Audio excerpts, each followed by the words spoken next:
Globalisation یا عالمگیریت. دیکھیں آج کا جو دور ہے وہ دنیا ایک گلوبل نیشن بن چکی ہے. پہلے ایک دور ہوا کرتا تھا جب ایک ملک کے اثرات دوسرے ممالک پہ نہیں پڑتے تھے. آج کا دور میں بین الاقوامی تجارت کی وجہ سے، ملکوں کے باہمی روابط کی وجہ سے، جدید technology, internet, mobile phone, media کی وجہ سے، ان تمام وجوہات کی وجہ سے جو ورلڈ ہے وہ ایک گلوبل نیشن بن چکی ہے. تو اسی کو ہم کہتے ہیں گلوبلائزیشن اور عالمگیریت، کہ جب تمام جو ممالک ہیں، متعدد ممالک جو ہیں، وہ مل کر اب باہمی مفادات اور باہمی فائدوں کے لیے کام کرتے ہیں. ان کی ذمہ داریاں مشترک نوعیت کی ہو جاتی ہیں، ان کی معاشی بھاگ دوڑ مشترک نوعیت کی ہو جاتی ہے، ان کے تمام معاملات مشترک نوعیت کے ہو جاتے ہیں.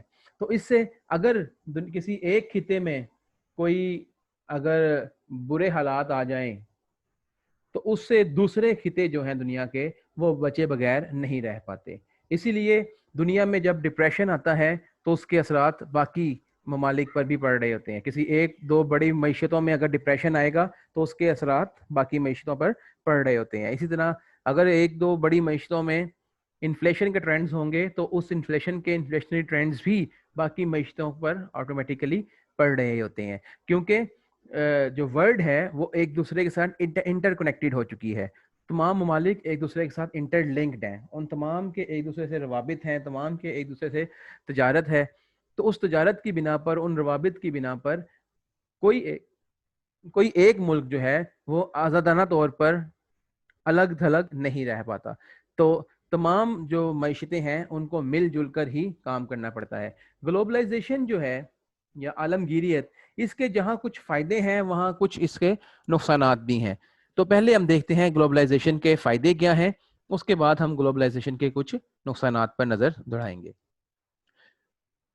تو عالمگیریت کے جو فائدے ہیں ان میں سب سے پہلا فائدہ یہ ہے کہ اس سے پوری دنیا میں ٹیکنالوجی کے استعمال کا ایک موقع آپ کو ملنا شروع ہو جاتا ہے.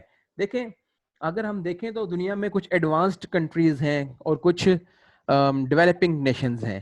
جو ڈیولپنگ نیشنز ہیں ان کے پاس ٹیکنالوجیکلی ایڈوانسمنٹ نہیں ہوتی، تو جو ڈیولپڈ نیشنز ہیں ان کی ایڈوانسڈ اور یوزڈ جو ٹیکنالوجی ہے وہی ڈیولپنگ نیشنز کو پہنچ رہی ہوتی ہیں. تو عالمگیریت کی بنا پر، گلوبلائزیشن کی بنا پر جو ایڈوانس ٹیکنالوجی ہے وہ ڈیولپنگ نیشنز کو بھی استعمال کرنے کا موقع مل جاتا ہے. اور یہی وجہ ہے کہ آہستہ آہستہ جو پوری دنیا ہے اس میں اب ٹیکنالوجیکل ایڈوانسمنٹ آ رہی ہوتی ہے، اور اس کا ہب جو ہے وہ ڈیولپڈ نیشنز ہی ہوا کرتے ہیں. اس کے علاوہ بین الاقوامی تجارت کے وجہ سے نقل و حمل کے جو اخراجات ہیں وہ بھی گلوبلائزیشن کی وجہ سے کم ہو جاتے ہیں، کیونکہ تمام ممالک ایک دوسرے کے فائدے کے لیے کام کر رہے ہوتے ہیں. تو گلوبلائزیشن کے ایفیکٹس جو ہیں وہ نقل و حمل کے ایکسپینڈیچرز کو بھی کم کر دیتے ہیں. جیسے اب اگر پاک چائنا اکنامک کوریڈور کی بات کرتے ہیں تو یہ بھی اسی ایک ضمن میں ایک چیز آ جاتی ہے کہ جو پہلے چائنا کو اپنے جو سامان تجارت ہے اس کو بھیجنے کے لیے پورا سمندر کراس کرنا پڑتا تھا، اب وہ ایک تجارتی معاہدے کے ذریعے پاکستان کے اندر سے پاک چائنا اکنامک کوریڈور کے ذریعے اپنے مال تجارت کو سمندر تک رسائی آسانی سے دے دیتا ہے. تو بیسیکلی گلوبلائزیشن سے نقل و حمل کے اخراجات میں کمی واقع ہو جاتی ہے. اسی طرح سے گلوبلائزیشن کی مدد سے، عالمگیریت کی مدد سے جو غیر ملکی اجارہ داریاں ہیں ان کا بھی خاتمہ ہوتا ہے. دیکھیں جب پوری دنیا کی کمپنیز ایک دوسرے سے کمپیٹ کر رہی ہیں تو اس پہ مکمل مقابلے کی فضا قائم ہو جاتی ہے. تو مقابلے کی فضا جو ہے وہ اجارہ داری کو ختم کر رہی ہوتی ہے. اس کے علاوہ آزادانہ تجارت فروغ پاتی ہے اور اشیاء کی قیمتیں مستحکم ہو جاتی ہیں. تو جب آپ کے ممالک میں جو کمپنیز ہیں ان کو مال فروخت کرتے وقت مقابلے کی فضا کا سامنا ہوگا تو مقابلے کی فضا صارفین کے لیے سود مند ہوتی ہے، اور مقابلے کی فضا سے قیمتوں میں استحکام رہتا ہے. کوئی بھی کمپنی قیمتوں میں جو ہے وہ بہت زیادہ اضافہ نہیں کر پاتی، اس سے قیمتیں مستحکم رہتی ہیں اور آزاد تجارت کو بھی فروغ مل رہا ہوتا ہے. اس کے علاوہ جب گلوبلائزیشن آتی ہے تو گلوبلائزیشن اپنے ساتھ لوگوں کی بیٹرمنٹ بھی لے کر آتی ہے, لوگوں کی معیار زندگی بہتر ہو رہی ہوتی ہے, تجارت کے ساتھ لوگوں کا لیونگ سٹینڈرڈ بہتر ہو رہا ہوتا ہے, ان کا معیار بہتر ہو رہا ہوتا ہے, اور لوگوں کے معیار کے ساتھ ساتھ اشیاء کی کوالٹی میں بھی جو ہے وہ بہتری آ رہی ہوتی ہے, کیونکہ ایک ملک کی اشیاء کسی بھی نوعیت کی ہوں, جب وہ دوسرے ممالک کے ساتھ کمپٹیشن میں آئیں گے تو آپ کا مال اسی وقت منڈی میں فروخت کے لیے قائم رہ سکے گا اگر اس کی کوالٹی, اس کی کوانٹٹی, اس کی نیچر جو ہے وہ مقابلے کی فضا کو کمپیٹ کرنے کے قابل ہوگی. اگر جو اشیاء آپ بنا رہے ہیں ان کی کوالٹی جو ہے وہ بہتر نہیں ہوگی تو وہ مقابلے کی فضا میں مقابلہ نہیں کر پائے گی. تو گلوبلائزیشن جو ہے اس کی وجہ سے اشیاء کی کوالٹی میں بھی بہتری آتی ہے. اس کے ساتھ ساتھ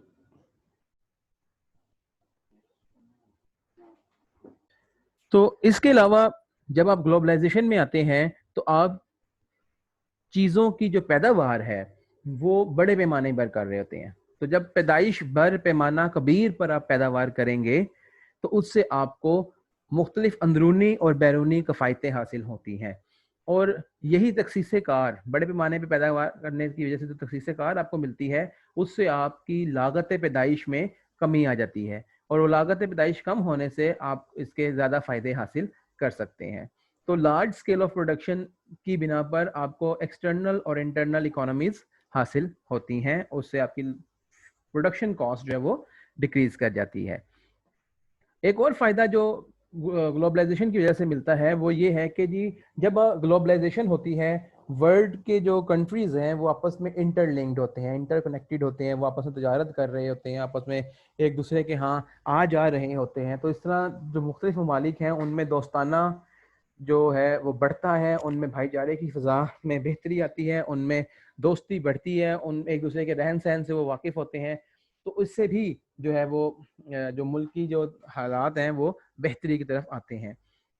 سملرلی گلوبلائزیشن کی مدد سے آپ جو ٹیکنالوجیکل ایڈوانسمنٹس لے کر آتے ہیں, اپنی جو انڈسٹری ہے اس کو امپروو کر رہے ہوتے ہیں, اپنی اکانومی کو امپروو کر رہے ہوتے ہیں. آپ تحقیق, ریسرچ اورینٹیڈ کنٹریز میں شمار کیے جا رہے ہوتے ہیں, کیونکہ جب آپ نے پوری دنیا کو کمپیٹ کرنا ہے تو آپ نئے سے نیا, بہتر سے بہتر, جدید سے جدید طریقہ کار اپنائیں گے اور دنیا کے مقابلے میں بہتر اور اعلیٰ کوالٹی کی اشیاء بنا کر دنیا سے کمپیٹ کرنے کی کوشش کر رہے ہوتے ہیں. اور یہی چیز جو ہے وہ آپ کے جو ترقیاتی کام ہیں ان میں ایڈوانسمنٹ لا کر ان میں بھی تیزی لے کر آ رہی ہوتی ہے. تو ہم نے یہ دیکھا کہ گلوبلائزیشن کی مدد سے جو ہے دنیا میں ٹیکنالوجیکل ایڈوانسمنٹ آتی ہے, دنیا میں ورلڈ کا جو لیول آف لیونگ ہے وہ بہتر ہو رہا ہوتا ہے, دنیا میں ٹیکنالوجیکل جو ایکسچینجز ہیں وہ زیادہ بہتر طریقے سے آ رہی ہوتی ہیں, اور اس سے تمام ممالک کو جو ہے وہ فائدہ حاصل ہو رہا ہوتا ہے.